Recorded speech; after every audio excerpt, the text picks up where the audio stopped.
It's time for another Dice Tower review with the Chief, Bart Brunsheen. All right, it's HAMTAG. We're back. HAMTAG. Now, I forgot a couple things to reference. One, on the whole mirror, evil universe deal, we've got the Spock goatee going here. That is what you're doing, right? Yes. Okay. My daughters hate it, so I need it for this. Now, your daughters hate it. The more important person, how does your wife feel about it? She likes it. So I told the kids have been outvoted 1-2. Okay. Now, I also want to reference the hat.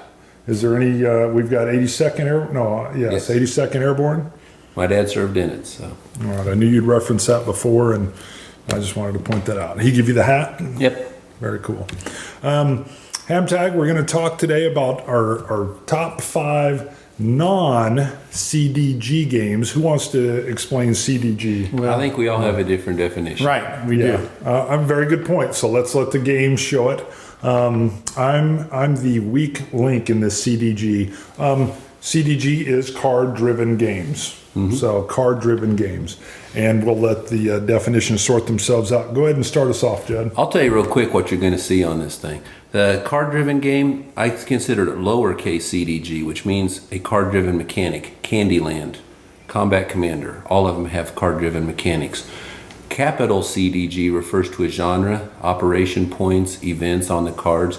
Best description I've ever seen of it on The Geek from Andrew Laws said, when you play it like Hannibal, you're not Hannibal, you're not Carthage. You are the sum of all malevolence acting against Rome. That's why you have acts of God. You have, I think it's the Macedonians or whoever's joining you. It's everybody and everything that can possibly act against that. So when you get that sensation, you are looking at a uppercase CDG, finds its roots back in We the People.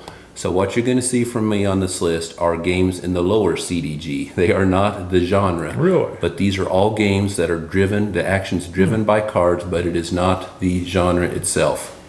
And this is non-CDGs. Yeah, and I think I added it's like 50 or so of the capital CDGs. I didn't want to say N minus 50. That seemed kind of absurd. So I wanted to narrow it down. And geeky. Yeah.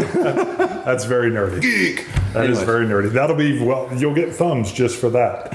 So I narrowed it down to where the games are card-based, card-driven, but not part of the Mark Herman We the People system. So non-CDG to you is non-capital CDG. Yeah. Okay.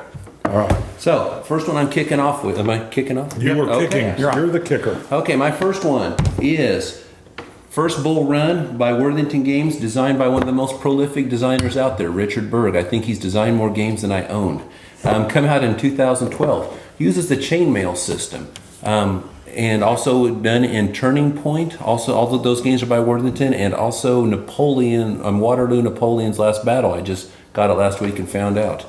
So it's a pretty well-used system. Very interesting little thing because it's a nice maneuver of tactical maneuvering and hand management. Your cards, it feels almost like a CDG because your cards, you either play an event, you get movement points off of them, or combat points. It's a diceless combat system. You pour them into your combat. The reason I used to always call it a hybrid and had a hard time because it's like it feels like a CDG, but it doesn't feel like a Mark Herman game. The reason why is because it comes back to that sum of all malevolence. There's no political external events acting in this, so you feel more like a commander on a battlefield. The reason when I did Turning Point, I loved the game. I made a vassal module for it, but it looks kind of neat, but I can't ever get a game in. So I made a vassal module, started playing with the guy, and we both thought, man, this game's phenomenal. How come it's not better known? So I am making vassal modules for all the other games in the systems, including this one. Why I pick this over the others, because American Revolution I like as a theme more, is, production values. This one has great mounted board, very glossy cards, but the key is this one has blocks. The blocks add something else to it. The others, the units are face down. You always see your strength. You can do a little bit of calculating. If I put this amount of cards in, I'll get this much strength. This one, you don't know. It's limited fog of war, and the cards, it might say you get double your attack value on your unit, but you have to dice for it, 1 through 4 success. So it adds a lot of variability in there. And, one of the comments you'll see on the system is it's too easy for the defense to win. People who say that haven't played the game enough. It looks that way because the attacker can only put 5 cards in total, movement events, everything. Defender can pour as many as he wants. Once he does that, he's out of cards. So it's very much a hand management, very tough decisions, and it really makes you think. So the whole system's great, but this one's my favorite because of the unknowns. Great theme, great look to it. If two people who know the game play it, how long does it take? Hour. Okay. Very light game. Okay. Very simple rule system. Surprising because Richard Berg usually designs a lot of heavy games, but I have a lot of his games that are pretty light. So that's my number 5 first bull run. Very good. My number 5 is Gladiator. Now, it's kind of a miniatures game. It's got cardboard stand-ups instead of minis, but it's the mano-y-mano deal.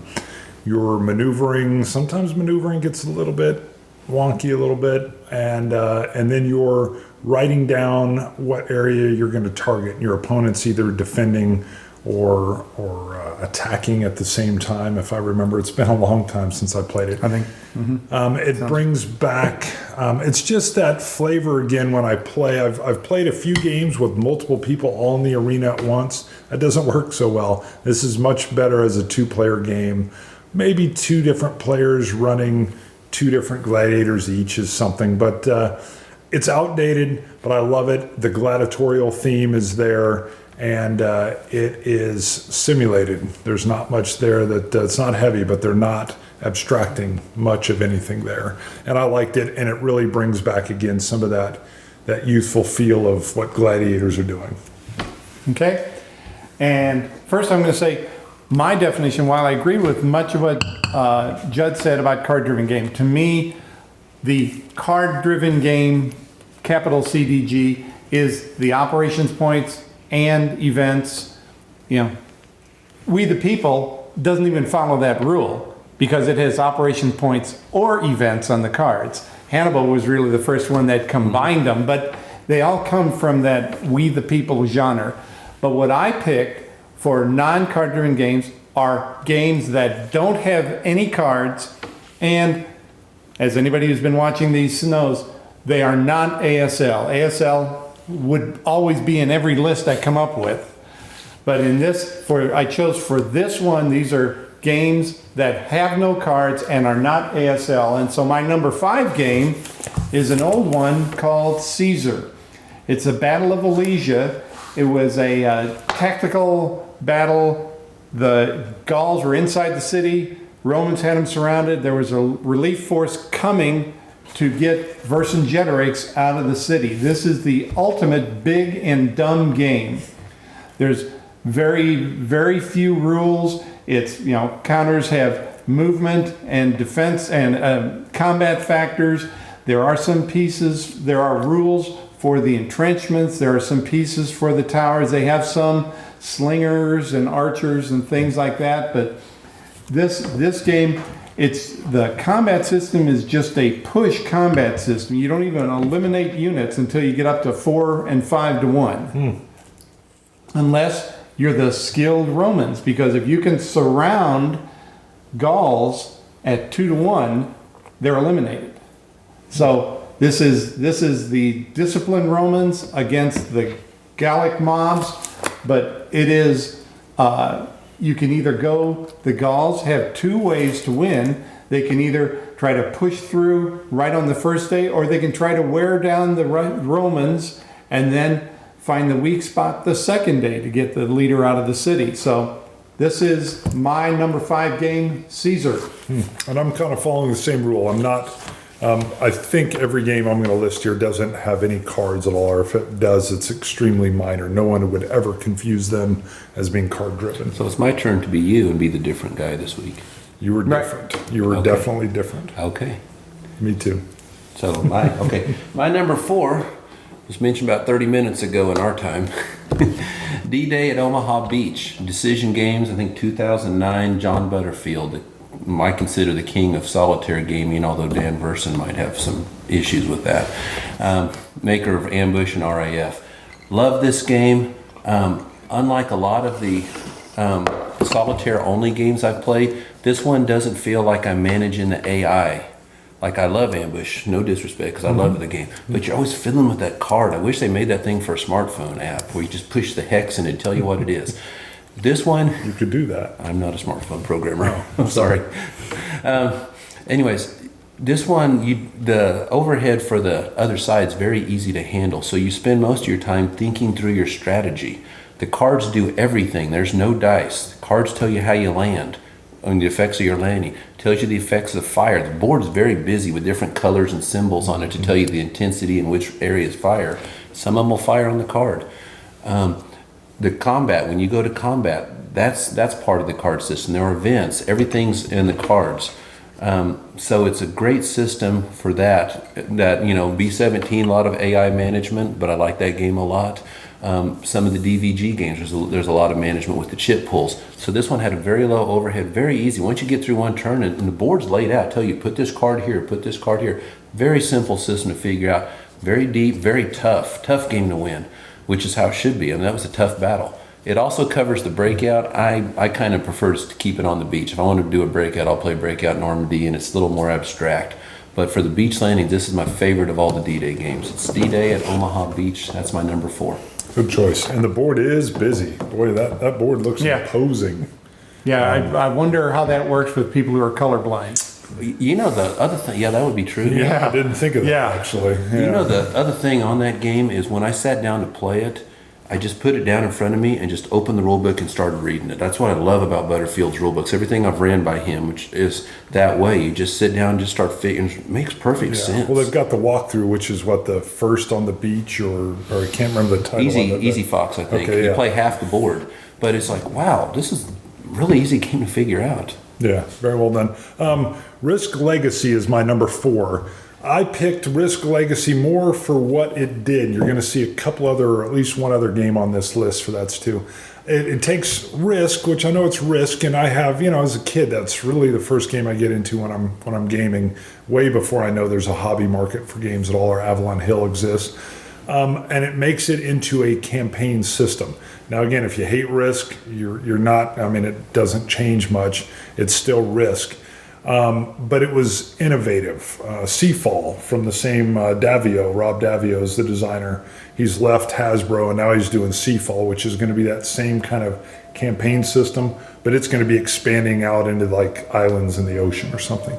So for me, it's the campaign system that's added in there, and a game that I would have risked. I never would have gone back and looked to ever play it again, unless maybe it's with my son, but I can really think of better games than that, even with my son. Adding in Legacy, right back on the radar. It's on my shelf, and all the little Easter eggs that are in there that you move through.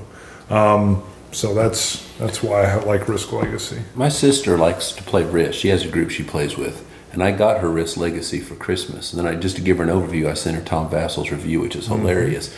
My wife started watching it. She doesn't even play Risk or Risk Legacy, and sat there and watched the whole thing because he's quite entertaining in it. He is, yeah. The funny thing, the game just almost, it's just like an affront to everything gaming in you, that you're ripping up cards and marking on stuff. That's what I like about it. But if you get 15, 20 hours out of play out of that thing, you've made your money. Yeah, right off from whoever's playing the game, you're going to take a Sharpie out and sign the board. So yeah, I've never played it, but I sure would like it. That's part of what I like. We'll get you in. I've got a Virgin box here that we'll play with. Okay. So. Okay. My number 4 is a game from MMP called A Victory Lost. There's a sister game called A Victory Denied, but I have played this game more. I prefer this game. This is a game, it's 1942. It's the Germans trying to hold on the Russians attacking out of the Stalingrad pocket. They're trying to hit the Germans who are reinforcing. This is a chit pull game. It ends up being very low overhead on each turn, because when you draw chit, you get to activate one headquarters, and most of the time they have only a range of about 4 or 5 hexes. So those are the only units that you can activate on that turn. So you're really trying to do a lot with a little, except one time every turn, the Russians get a chit where every headquarters on the map can activate. So that's where you get the Russian horde effect. Mm-hmm. The counterpoint to that is the Germans, as the game goes on, get more chits, and they get some chits that let them choose which headquarter to activate. So if you've got to activate this headquarter to pull back a couple times, they have the capability to do that. Again, the combat system is mostly a push combat system. Again, You don't even get a defender loses a step result until you get to 4-to-1 odds. So you're mostly moving for position to try and get the key victory spots around the hex. So this is my number 4 non-card driven game of Victory Lost. Very good. We usually play it. It's usually about 2 play sessions, about 6 hours is what we play. Plays on a regular size 22 by 34 map of Victory Lost. How complicated is it? Very easy. That's what I've heard. First time I saw it, I thought it was going to be tough, and then I started hearing it's pretty easy, and I've kind of been interested in getting a copy. I mean, I came up with a little tiny cheat sheet just on things like retreat priorities and things like that. But no, it's really easy. There's setup is a color-coded setup, so it sets up quickly. You're playing right away. It's, like I said, you can activate anybody within 5 hexes of this headquarters. So you're only looking at 10, 12 units at a time. Okay. All right, number 3. Number 3. Number 3 is Julius Caesar by Columbia Games, designed by Justin Thompson and Grant Dalglish. This was the one that really got me onto block games. I had played Hammer of the Scots, and a few years ago, then traded for Liberty and hadn't got it on the table. I bought it basically on a hunch. Thought it was going to be pretty interesting. Had good comments. I played this and I was sold. About a month later, I played Rommel and I was hooked. Got I purchased 27 block games. So I really love the system. This is the one that got me going. It uses the Hammer of the Scots system in ancient Rome. There's a bunch of Hammer of the Scots games. To me, all the ones I've played, which is pretty extensive, I like this one the best. If you ask me what the best Columbia game is, East Front, Rommel, or this, depending on the day of the week it is. They're always flip-flopping around. This one is, the reason I like it better than like Crusader Rex, which is a good game, Liberty and the others, is a few reasons. This is just clean. I mean, I have never been on the geek to look up a rule on this thing. The road limits, a lot cleaner than hex side limits, movement, combat, everything, and it's just, you read it, it makes sense. There's not any ambiguity in this thing. Very balanced. First few times I played this on Vassal with my buddy who's a hardcore Roman fan, we both liked the game. We thought, man, how does Pompey win this thing? So then we ran off and started playing other Vassal games, and he played some other guys in this. I played another guy in this. And I played this other guy 4 times in a row, and he kept wanting Caesar. And then I was talking to my buddy, and we said, man, how does Caesar ever win? Because we were just clobbering this Pompey. And then finally, about the 5th time I played this guy, I figured out Caesar's great advantage in this game and how it all balances back out. Caesar wins ties on initiative, and if you know how to play that right, that flips it back to Caesar, and he has more powerful units. So this game is incredibly balanced. And also the thing is the variability. I've had games end in Rome, or decided by Rome, Ephesus, Antioch, Alexandria, Iberian Peninsula, pretty much everywhere except Utica. Every game ends up differently at a battle somewhere else on this board. So every time I play it, it's like playing a whole new game, and I've played it a lot, and it still feels fresh every time I play it. Wonderful chrome touches, ballistas, elephants, things like that, cavalry. Just a really, really solid game. Like I said, very clean, no ambiguity, wonderful game. I wasn't even real big into Roman theater at the time. I am now. I like a lot of it, but this was the one that really hooked me on the blocks as a whole. Julius Caesar, Columbia Games, my number 3. My 3 is The War on Terror. This is from, I can't remember the designer, but he's from the UK.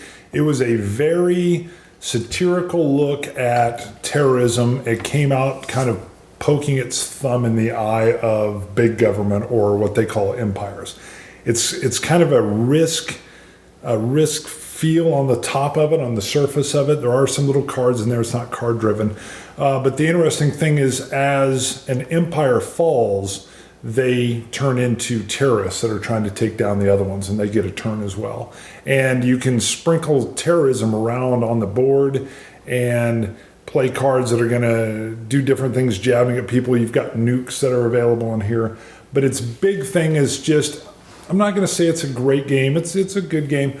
But again, it's the idea that this thing that at first looked like it was just going to be satire, to again put the thumb in the eye of government, actually ends up having some good mechanics to it.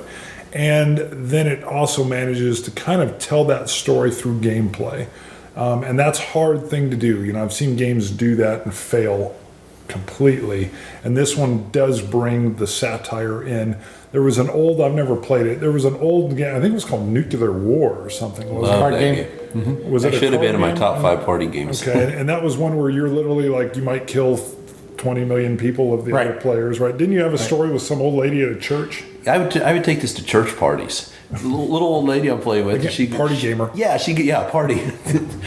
She throws this 100 megaton bomb on me, and then spins the spinner. And it's like, yeah, double damage. You just lost 50 million people. I'm like, wow, this is so unlike you. And that's what I've kind of heard. Not that they're the same by any means, but that it brings that satire and it still works as a game. So I'm not familiar with this. There's a map. Yeah, it's almost like a Risk type map. Okay. And you are have there different colors. what's on the board?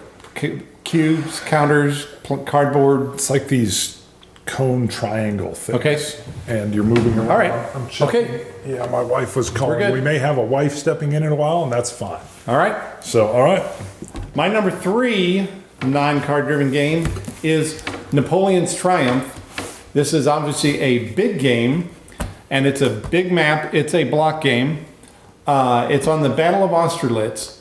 Gets a lot of good press, but it seems, when you look at it, it seems more confusing than it is, because the movement rules for this game really break down to you. There's only 2 places you can be. You're either in a location or you're blocking the approach to that location. And there's limited moves you can do when you're either in the location or on the approach.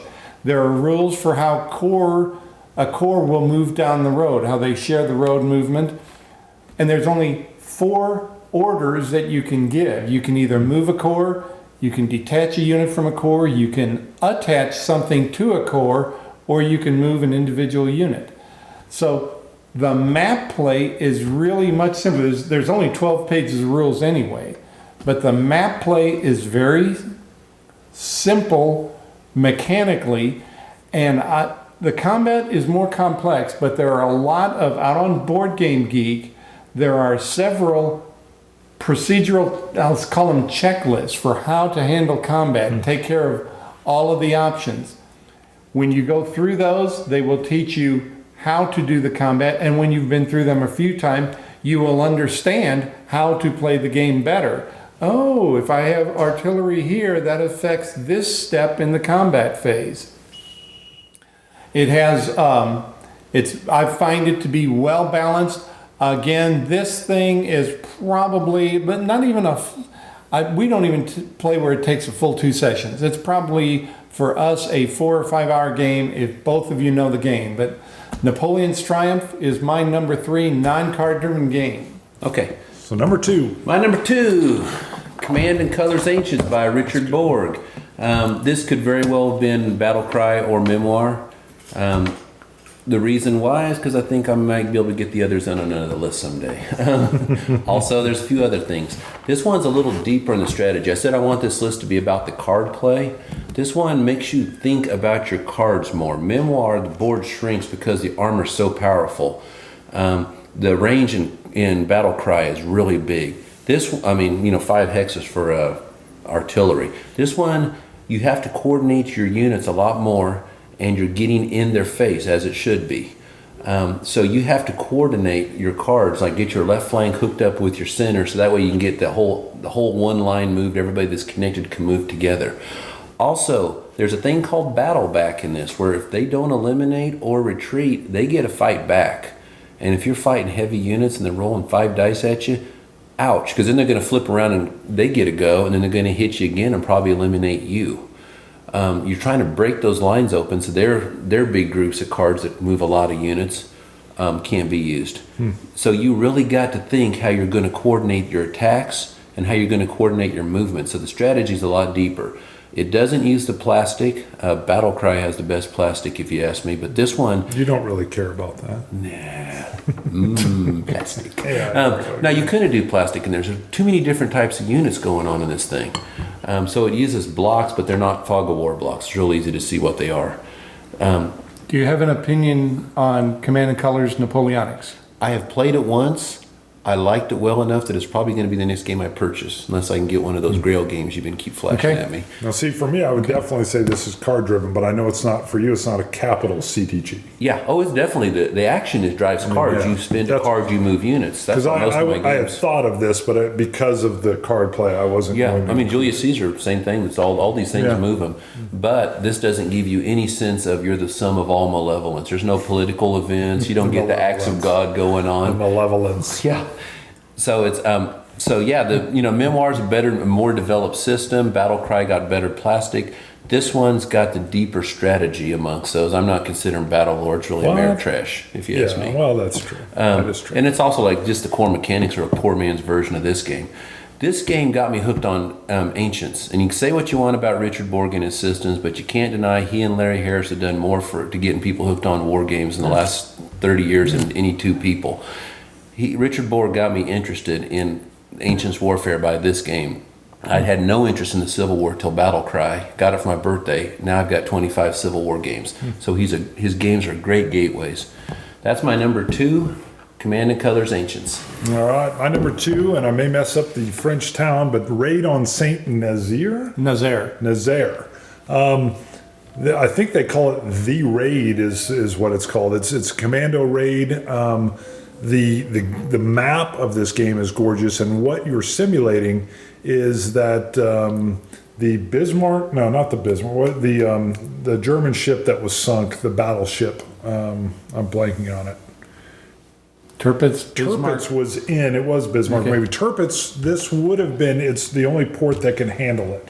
So the commandos go in to take out the port system in this very large kind of dry dock. That was for, I think, the Normandy was what they called it, the Normandy dry dock. And they go in with a very large ship. I'm blanking on the name of it. Campbelltown. Thank you. And several small little motorboats. And they have to run a gauntlet of fire at night. They land. They do demolition on certain areas. The Campbellton, right? Mm-hmm. The Campbellton is set with explosives in its hull. And so it is beached, and then it later blows up at like noon, killing several higher level German officers. But the map's gorgeous. What it does, I haven't played this in years, but kind of what it does. Some people don't like the water areas you're moving in, but it's what's random and gives a little bit of difference to it. Mm-hmm. And I just love the feel and what it captures and what it does. Again, it's a solitaire board game. Right, point-to-point movement. Yes. And then it's dice resolution for where do the Germans appear, what are the results of the various, you've got some of the British units are the experts at placing explosives, some of them are providing the firepower cover. Yeah, good, enjoyable game. Yeah. Okay, my number 2, non-card driven game is Europe Engulfed. I talked about it on the favorite World War II games, but this is, it's the entire European front of the war. It is fog of war blocks, so you can only see that there are units. You can't tell whether it's infantry, armor. There are some elite units, but you can see where they are. There are counters, cardboard counters for ships to handle supply and to handle amphibious invasions. There are air units that provide combat modifiers. There's some very high-level political rules. The Italians have to hang around in North Africa or else their morale suffers. The reason why this is number 2 is just because of the breadth of it. It focuses well on the production part of World War II. The Germans are trying to take the Russian production centers while waiting for whatever the Western Allies can push against them. So this is my number 2 non-card driven game, Europe Engulfed. All right, now to our number 1s. My number 1, probably anybody who knows me from the Geeks thinking, oh, Caesar's Gallic War, because I had Julius Caesar and others. The problem I had when I really thought hard about it was the Gallic side in that game feels like the sum of all malevolence with the revolts going on. The Roman side, you feel like Caesar. So it's really a hybrid, but since there's so much of that feel, it's like, man, it just feels like too much of his capital CDG. So that's why you don't see him. So my number one might shock you. It's Blue versus Gray by GMT. Come out, I think QED put it out in like 91, and GMT reprinted a deluxe edition of it. This thing blows me away. It is a card game. There is a little map that this deluxe version comes out with a few tracks and shows you where to put your cards. But the cards make the map. The cards are your forces. You lay it out, it's weird because you got this map going on in the middle, and then you got these forces here and here. And this is like your Eastern theater and your Western theater. You all have map cards. When you draw, you have to play them. And depending, if I get, whoever lays it first is going to get the best advantage on it. So it's not like the North's going to play Mississippi and get a bunch of Northern territories. It's just not going to be as ferocious. And the thing that, so much, it blows me away how much is captured of the Civil War in this. South have superior leaders. North have a lot more units, a lot more supply. They're able to replenish faster, fight that war of attrition. But at the same time, you're under the gun. 1864 card comes along the election. And it's based on the objectives at that point. If the North hasn't met so many, game over. Otherwise, they got the rest of the deck to finish them. And their objectives are historical ones. Capture the Mississippi. Sever the railway network. Shenandoah Valley, Atlanta, things like this. They have to capture so many. The South has some objectives that can drive their raw number down. Also, the amount of realism in it captured. Lee will never command the Army of the West in this game. He can only serve in the East. Forrest will never be in the East. He's only in the West. Grant can swing either way. Also, let's see, you have Stonewall will never be an Army commander in this. He'll only be a Corps commander. McClellan will never serve as a Corps commander under somebody else. He can run a Corps by himself, but he can't subordinate to, let's say, Grant. So there's an awful lot of realism captured in this. And at the end of the day, I was like, this is a card game. How did they do it in a deck of cards? The only part to know is that the combat system is not the realistic part of this game. Yeah, the combat's real interesting. Yeah, it's got some cool things. It's soldiers' battles and general ratings and things like that. But it's like you've put all of your thought into how am I organizing my forces? What do I need here as the South to defend in the East? But what do I need here to try and handle the West? And then when it actually comes, it's, I rolled 2 dice and this is the result. It's like the combat system feels like the Far Side cartoon, then a miracle occurs. But it's good and it fits, it works with that game, but it's just something to know if you're thinking about the game. If you want to get the background, like you said, all of the cards have got a lot of historical information on them, and it all works for how you organize your forces. But the combat is just going to be, okay, it's done. Now let's go on to the meat of the game. Yeah, it was funny, the McClellan card, I don't know if you read it or not, it says at the bottom, it says reincarnated as Montgomery. Bernard Montgomery. I'm like, wow, dude, editorialized much there? Yeah. Anyways, the combat system, one die will tell you who won, the other one will tell you the amount of damage both sides took. So it could have been, you could have won with low casualties, medium or high casualties. It's very hard to get that die roll advantage. Even though you're the North and you have more forces, you have to gain a big advantage to get a die roll modifier on it. Because if you look at those battles, most of the time the North did outnumber the South, and the South would beat them. And that's captured there. The South has less, they're in divisions, North's in corps, but yet the general has a combat rating on him to add into it. And when you're going up banks against Lee, wow, there you go, especially when Lee's packing Stonewall with him. And, the cavalry also in this game, you can either detach them and use them for raiding, which, raid the North supply, which they have a lot more of in this game, or you can use them in the armies themselves. So the amount of what it captures, it just blows me away for a card game. And I can't even imagine trying to make a World War II card game like this, or American Revolution. It seems like this is the only thing that could be done. The designer only did one other game. It's not even a war game. So it's like he must have got hit by some inspiration to make this thing. As far as that goes, my opinion is that the Civil War was really personality driven.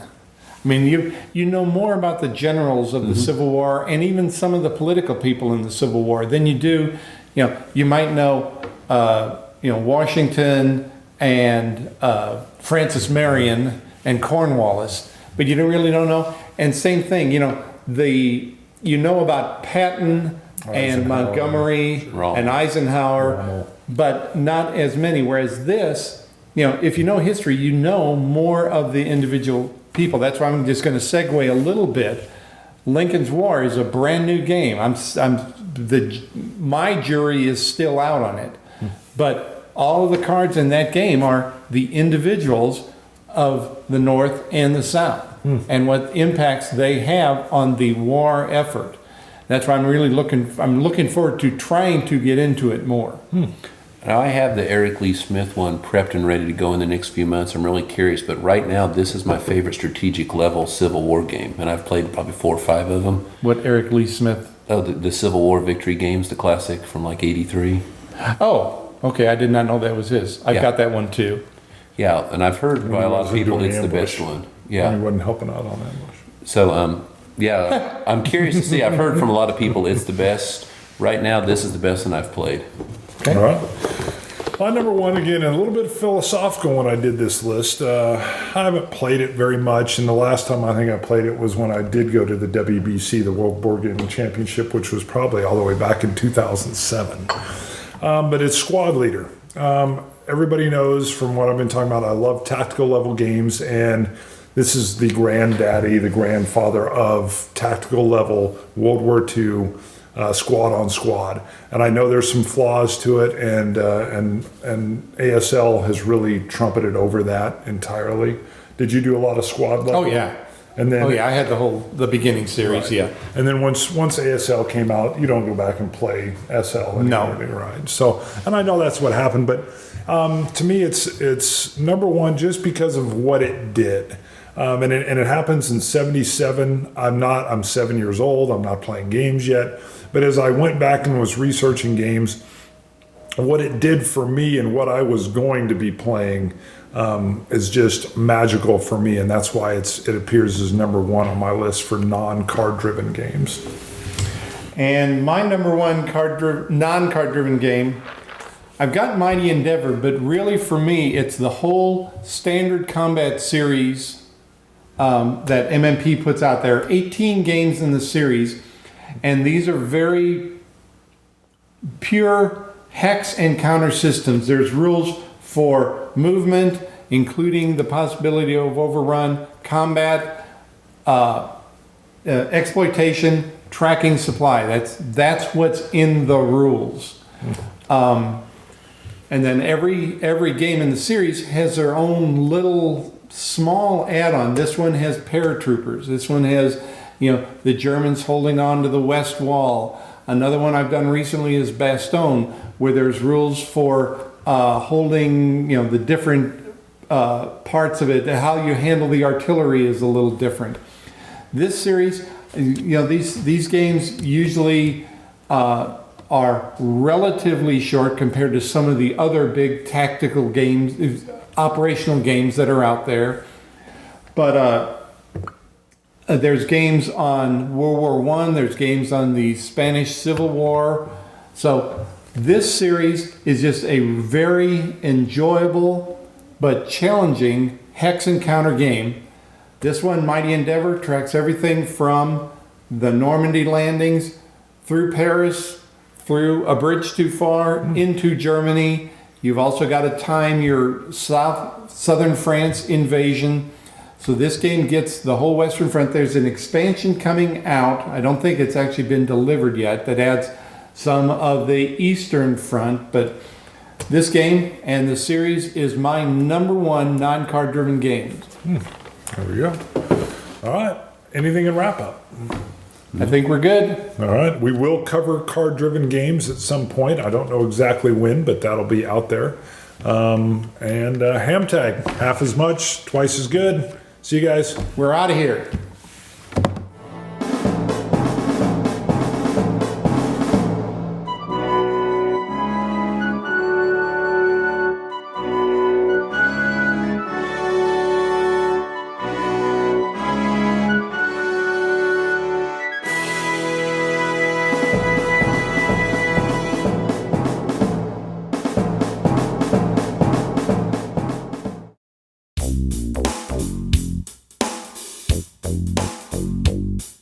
Thanks so much for watching the Dice Tower videos. Find more great videos and reviews, as well as our top-rated audio podcast at Dicetower.com. You can also find other great shows at DicetowerNetwork.com. I'm Eric Summerer, and you've been watching The Dice Tower. The Dice Tower is sponsored by Cool Stuff Inc., where you can find great games for great prices. Cool stuff in stock. Check them out at CoolStuffInc.com.